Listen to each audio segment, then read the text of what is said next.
So this is the movie where we finally get Spider-Man outside of New York City. And it was good. Great. Let's talk about it.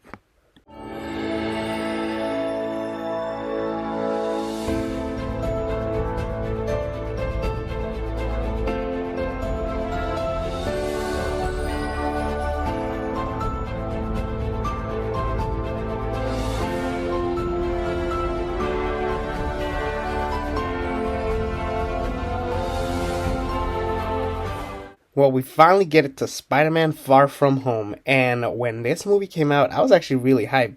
Like 2019 was going to be the year of superhero movies. Like we had Shazam, Joker, and most importantly, Avengers Endgame. And the unfortunate part is that not only did Spider Man Far From Home have to follow up all of the stuff that happened right after Avengers Endgame, but they also had to follow up after Spider Man Into the Spider Verse, where people have said that was the movie that people said, yeah, that is what Spider Man is, that is what he should represent. And a lot of people started seeing the negative in the Tom Holland universe Spider Man. And I will be the first to say that I do not hate this movie. I actually enjoy it. Some people think it's awful. Some people actually don't like it at all. And I think it's good. It has its problems, like any movie.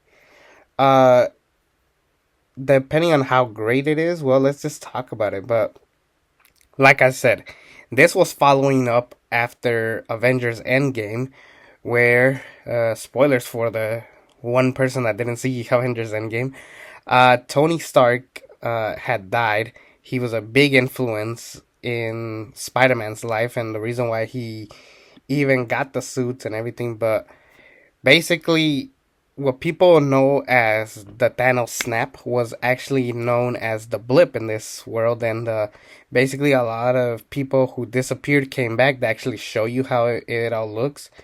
And unfortunately for all the kids that got blipped out of Spider-Man's class, they all had to restart and basically redo the year all over again, which was very unfortunate. And I kind of did wish that they took a strong take on that, like, but then they just kind of moved past it because afterwards they go on a big field trip to Europe, and while Ned has a plan to kind of be like this ladies' man, even though he ends up with a girlfriend, Peter is trying to impress MJ, who up to this point was a very different MJ compared to what we saw her in Homecoming. This time they're more interesting together. Like, I do wish that they kind of pushed into this connection instead of just rushing right into it, but the chemistry between Tom Holland and Zendaya is there. They are really good together, and I really do like their chemistry, which is honestly what helped. One of the characters that did not work was Brad Davis, who was a kid 5 years before the infamous blip. He didn't blip out, so he ended up in the same class as Peter and Ned and all of them.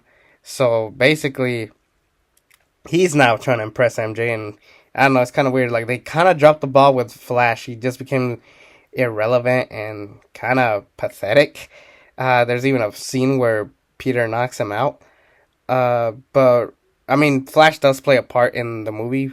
We get the scene of Peter realizing that, like, oh, he is very pushed to be the next Iron Man, and he doesn't feel ready for a position like that. And so he just, is like, he's under pressure. He constantly sees Tony's face everywhere he goes, but he just wants to have a vacation. He wants to spend time with MJ.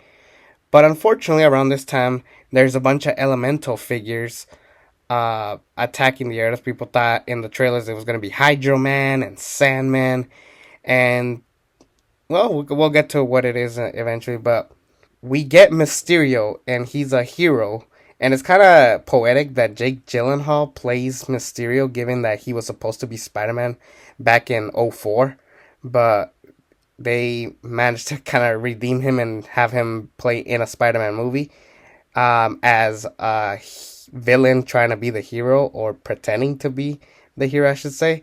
And I don't know, it's kind of nice to kind of see that twist around, especially given that it is Jake Gyllenhaal. But anyways, around this point, they need all the help possible. They realize Spider-Man is in town, so Shield, aka Nick Fury, wants to recruit Spider-Man, and he even invades their field trip. And basically, throughout the field trip, they are getting Peter time to do all this stuff and do all these missions since, you know, Thor is off world, Captain Marvel is MIA. There's like no Avengers, so they just need the best they can. And sure enough, Spider Man just happens to be in Europe, so there's that. Also, throughout the movie, there's a romance between Happy Hogan and Aunt May, which actually was funny. I actually really did enjoy it. In the movie, like I said, all Peter wants to do is be with MJ, impress her, hang out with her, but you know he has a responsibility, but he doesn't realize what that is yet. But then we get introduced to probably one of the worst parts of this whole movie, and we can all agree it's Edith. And Edith is a pair of sunglasses that were given to him that have like all these powers. They're like they control bots, they can shoot a rocket from space. It was just like all this other stuff, and it's just like, yeah, this was very unnecessary. Plus, why would Tony Stark make these glasses for him, given that he had died 5 years ago? Like, it was just kind of ridiculous, and I didn't like that part.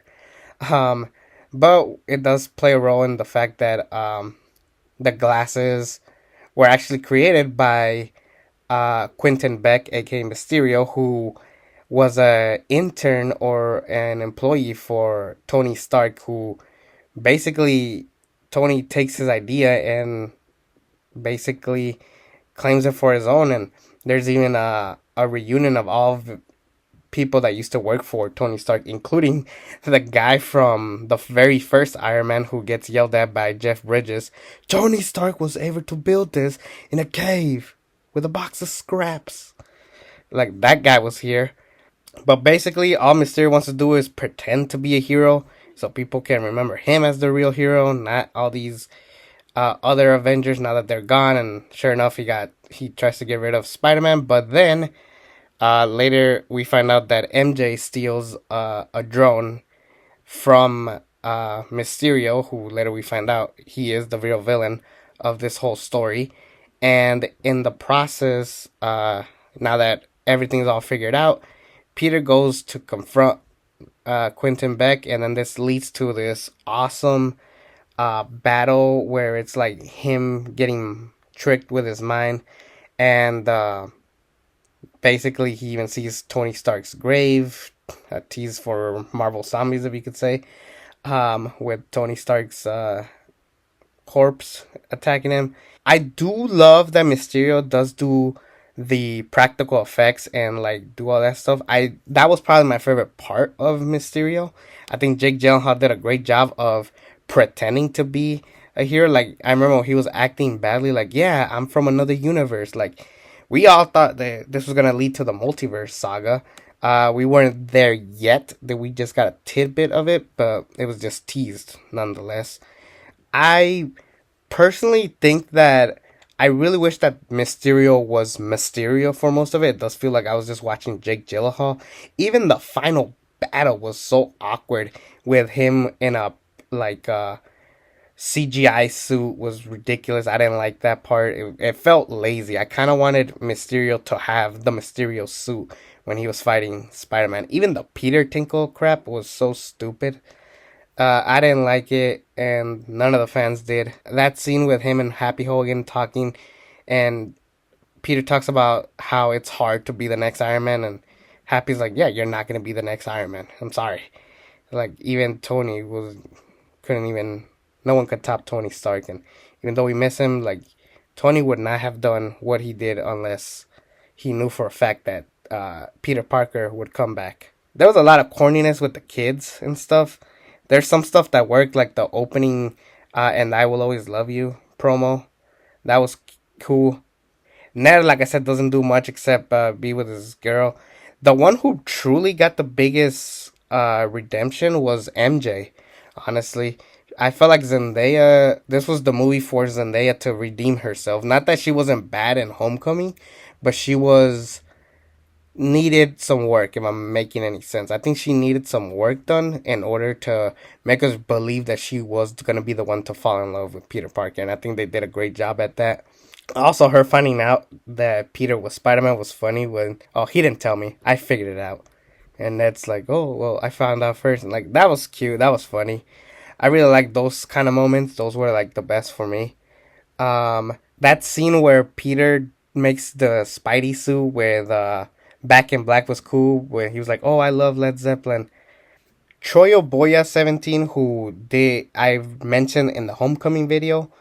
I mentioned that his writing of that movie really helped with the nitpick stuff from that movie. He did a way much better job at Far From Home, making us really fall for these characters. Quentin Beck's stuff was good when he was Mysterio, but not when he felt like he was just watching Jake Gyllenhaal do his thing.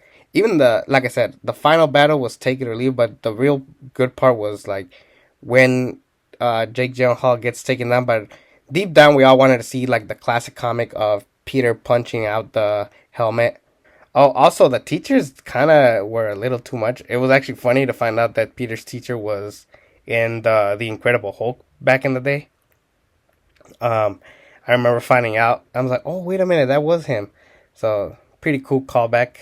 Even though he was in Homecoming, but really the one thing when people think about Far From Home, they think about the post credit scene, which was like the most important part of this whole movie, if I'm being honest. And basically, it was a video that Mysterio had sent that he had pre-recorded. We found out that J.K. Simmons is J. Jonah Jameson once again, but this time the Daily Bugle is a newscast, so that was awesome. And it gets revealed that Spider-Man is Peter Parker to the world. Like, that was good. That was great. Phenomenal work. And I was like, oh, now I'm excited for what's next for Spider-Man. With that said, Nick Fury was not a character that I really liked in this one. First of all, it wasn't Nick Fury, it was a Skrull, which I wasn't huge on it. I think it kind of took away from what Nick Fury represents because he was acting very rude and disrespectful throughout the movie. And it could have worked and it could have helped us kind of be invested. Again, I'm one of the few people that liked Captain Marvel. And I think Tails was the best part of that movie. Here, he just felt kind of like a goof. Like, oh, everybody keeps calling me about the Avengers. I don't know what's going on. Please come back. And Nick Fury just ghosts him, and turns out Nick Fury is in space. It is a hard movie to rate because it's not a horrible movie, but there's a lot of problems with it. It's kind of messy, and it is unfortunate that it had to follow Avengers Endgame. People were ready to move on from superheroes. I think so. And I think we have still been trying to figure out what is that next step for the Marvel Cinematic Universe. Even with Avengers Doomsday coming out next year, we're still unsure. This movie, like I said, it had a strong ending, but the movie itself was good but messy. So I'm gonna give it a B. I think it's a solid rating. It's not a bad movie. It's not even a phenomenal movie. At one point, I did think that this movie was better than Homecoming, but it's not. It's still good. I still can watch it. I can still enjoy it. There's still a lot of enjoyable things for it. But yeah, that's my honest opinions on Spider-Man: Far From Home. Up next, we are going to be looking at the comic that introduced us to Carnage. That's right, let there be carnage. Venom and Carnage fight it off. Let's see what that brings us. So anyways, take care everybody, and I'll see you tomorrow with that video.